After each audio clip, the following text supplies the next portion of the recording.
So guys, आज Bajaj housing finance में लगभग 2% के आसपास का मूव है। अब 2% का मूव देख करके दो तरीके के इन्वेस्टर आते हैं। पहला, कुछ भी नहीं है, बेवकूफ बना रहे, मैनिपुलेशन है और गिरेगा।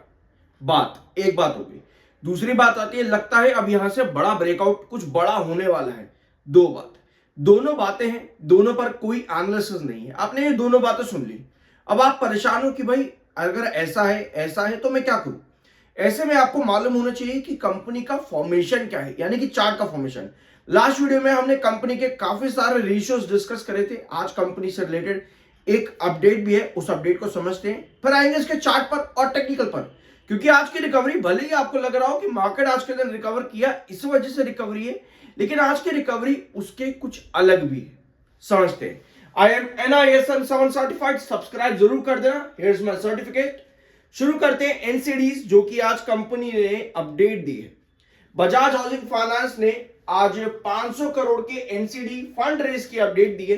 अब इस एनसीडी फंड रेज में आपके पास कुछ चीजें आती हैं, कुछ टर्म्स आते हैं बेसिकली आपके पास में। ये पूरा पैराग्राफ रीड कर लेना, आपको यहां पर नजर आएगा। 50,000 डिबेंचर्स कंपनी ला रही है। 500 करोड़ का कंपनी जो है एनसीडीज अलॉटमेंट कर रही है। उसके अलावा ये अपडेट आपको देखने को मिलेगी, allotment of 500 crore equity secured NCDs, ठीक है, जिसकी 22 जनवरी आज के दिन की डेट है और इनकी मैच्योरिंग डेट है 22 जनवरी 2029 की। 22 जनवरी 2029 की इनकी मैच्योरिंग डेट है और ये टेन्योर रहेगा कूपन के अकॉर्डिंग 1096 डेज का। अब यहां पर आपके पास दो टर्म आएगी। पहली आएगी BSE's wholesale debt market segment, ये क्या होता है, और दूसरा है the instruments are secured by first pari passu charge on book debts. ये दो टर्म्स होती क्या है। पहली टर्म को हम देखेंगे पैरी पास, इसको हम देखेंगे यहां पर। तो पैरी पास टर्म क्या होती है। पैरी पासू चार्ज मींस ये एक तरह का चार्ज होता है जो कि बताता है मल्टीपल लेंडर्स के पास इक्वल शेयर्ड क्लेम और साथ में सेम एसेट पर कंपनी के सिक्योरिटी लोन्स कंपनी ने यहां पर उठा रखे, ठीक है। तो ये पैरी पासू एक आपको बताता है कि आपके पास मल्टीपल लेंडर्स हैं जिनके पास इक्वल शेयर्ड क्लेम है और साथ में एक ही एसेट के अंदर, यानी कि सिमिलर एसेट में सिक्योरिटी फॉर लोन्स है, treating them on equal footing without preference in default, बिना किसी डिफॉल्ट के एक ही लेवल के पास में, और मल्टीपल लेंडर्स आपको यहां पर आते देखने को मिलते हैं according to pari passu charge. अब दूसरा आपके पास में आता है बीएसई होलसेल डेट मार्केट। ये क्या होता है, ये एक तरह का सेगमेंट है जो कि स्पेशलाइज्ड है in electronic trading platform in BSE, जो कि 94 में एस्टैब्लिश हुआ था for institutional investors to trade high volume fixed income securities, ठीक है। इंस्टीट्यूशनल इन्वेस्टर्स के लिए ये प्लेटफॉर्म होता है, हाई ट्रेड वॉल्यूम्स के लिए होता है और फिक्स्ड इनकम सिक्योरिटीज के लिए होता है, कॉर्पोरेट बॉन्ड्स के लिए होता है, गवर्नमेंट सिक्योरिटीज के लिए होता है, लिक्विडिटी और प्राइस डिस्कवरी बिल्स पर ये किया जाता है बीएसई होलसेल डेट मार्केट। तो दो टर्म्स आपके यहां पर क्लियर हो जाती है। नेक्स्ट आपका आता है, लास्ट वीडियो के अंदर हमने कुछ रेशियोज कंपनी के डिस्कस करे थे, जिसमें करंट रेशियो भी हमने कंपनी का डिस्कस किया था, ईपीएस, पीई और पीबी। ये चार रेशियोज कंपनी के समझने बहुत ज्यादा जरूरी है, चाहे आप शॉर्ट टर्म के लिए आ रहे हो या लॉन्ग टर्म के लिए। क्योंकि मैंने शुरुआत में क्या बोला वीडियो के, आपके दिमाग में दो तरीके के सवाल होंगे। पहला सवाल आपका होगा खरीदना मत, ये एक तरह का ट्रैप है, ठीक है, पहला सवाल ये होगा। एक सवाल आपके पास ये भी होगा कि भाई 2 साल रुक जाओ, 2 पैसे पर मिलेगा। ये दोनों ही सवाल अपने आप में बहुत बड़े बेवकूफों वाले सवाल हैं। कोई भी डिसीजन मार्केट पर लिया जाता है कंपनी को पूरी तरह से रिसर्च और एनालाइज करके। लिस्टिंग के बाद से कंपनी पर गिरावट क्यों है, पहले तो इस चीज को समझो। उसके लिए 2 वीडियोस अवेलेबल हैं रिसेंटली, इसी हफ्ते और एक पिछले हफ्ते मैंने आप लोगों के साथ अपलोड किया है, डिस्कस किया है, जरूर देखना। इस तरीके की बातें जब भी हम सुनते हैं, ना ही हमारा कंपनी पर भरोसा रहता है। और अगर कोई मान लो कोई 50% के नुकसान पर इस कंपनी के अंदर है और वो इस कमेंट को पढ़ ले, तो वो कहेगा भाई ये क्या है, बेकार कंपनी है क्या, मैं गलत फंस गया क्या। वो कुछ नहीं करेगा, अपना रिसर्च भी नहीं करेगा, वो कहेगा अच्छा ऐसी बात है, चलो जी एग्जिट कर जाओ। वो 50% का नुकसान बुक कर लेगा।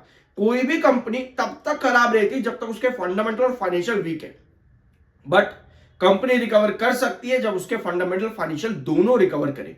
तो आपको उसी पॉइंट का वेट करना है, चाहे आप लॉन्ग टर्म के लिए आना चाह रहे हो या लॉन्ग टर्म के लिए बैठे हुए हो। ये पॉइंट आपको समझना जरूरी है। चैनल पर इसके लिए काफी सारी चीजें मैंने कल परसों भी आपके साथ डिस्कस करी और लास्ट वीक भी जरूर देख लेना। क्वार्टर की डेट कंपनी की 2 फरवरी की है। 2 फरवरी कंपनी अपने रिजल्ट्स अनाउंस करेगी और रिजल्ट्स में कंपनी को पता है क्या जरूरत है, कंपनी से डिमांड रहेगी कि कंपनी 14% के ऊपर का रेवेन्यू ग्रोथ दे। मैंने लास्ट वीडियो में भी आपके साथ डिस्कस चीज को किया था कि कंपनी 25% के एवरेज रेवेन्यू ग्रोथ से टूटी है पिछले 2 क्वार्टर के अंदर। ये कंपनी के लिए नेगेटिव साइन है। अगर पॉजिटिव चाहिए तो कंपनी को वापस से उस एवरेज के पास आना पड़ेगा, अदरवाइज कंडीशन कंपनी में और खराब हो सकती है। गिरावट होती है कंपनी के फाइनेंशियल्स के अकॉर्डिंग, कितनी जाएगी वो कंपनी के आने वाले कंटिन्यूअस क्वार्टर्स आपको बताते हैं। ठीक है, अब आते हैं आपके अगले पॉइंट पर। यह था आपका लास्ट वीडियो जो हमने डिस्कस किया था। मैं आपको ये चार्ट बताऊंगा, ये क्या डायग्राम्स बना रखे, अभी मैं आपको क्लियर कर देता हूं इस चीज को भी। टेक्निकली स्टॉक आज के दिन बुलिश था, 22.9 का आरएसआई, 32.1 का आपका एमएफआई। तो एक रीजन आज के दिन आपके बजाज हाउसिंग फाइनेंस में रिकवरी का बुलिश आरएसआई, बट आज की छोटी से मूव के बाद ही ये आपका जो एमएफआई है वो आरएसआई 32 पर आ जाता है और एमएफआई 28 पर आ जाता है। एक बार इस क्लिप में 2 लेवल्स नोट करना। यहां पर देखो, ये आपको 88 दिख रहा है और ये 98, ये वी शेप वैली जैसी क्रिएशन यहां पर बनाएगा स्टॉक। ये हमने डिस्कस किया था परसों की वीडियो के अंदर, हमने ये चीज डिस्कस यहां पर करी थी।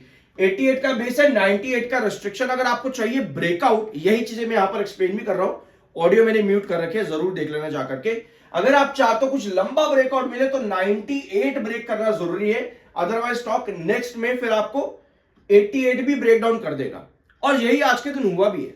एक बार यहां पर देखना, कल की कैंडल क्या है, सब्सक्राइब कर देना अगर अभी तक नहीं किया है तो।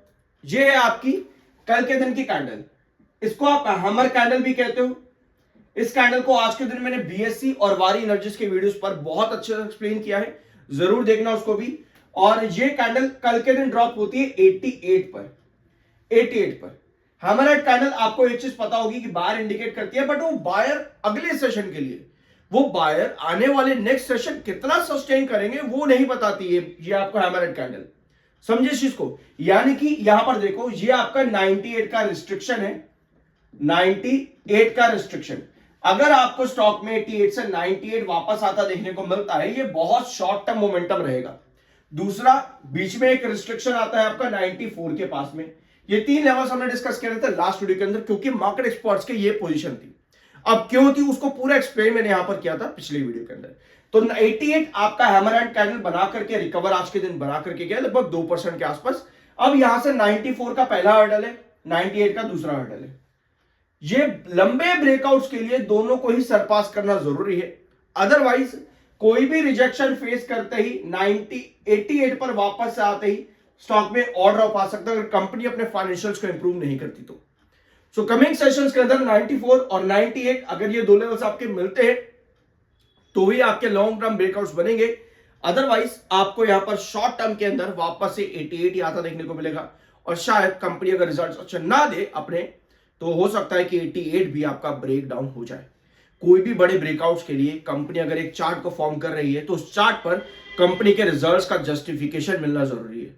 अगर नहीं मिल पाता तो दिक्कतें आपके लिए बढ़ सकती हैं। आई होप कि इस वीडियो में आपको कुछ नया जानने और सीखने को मिला होगा। सब्सक्राइब जरूर कर देना, मिलता अगले वीडियो में।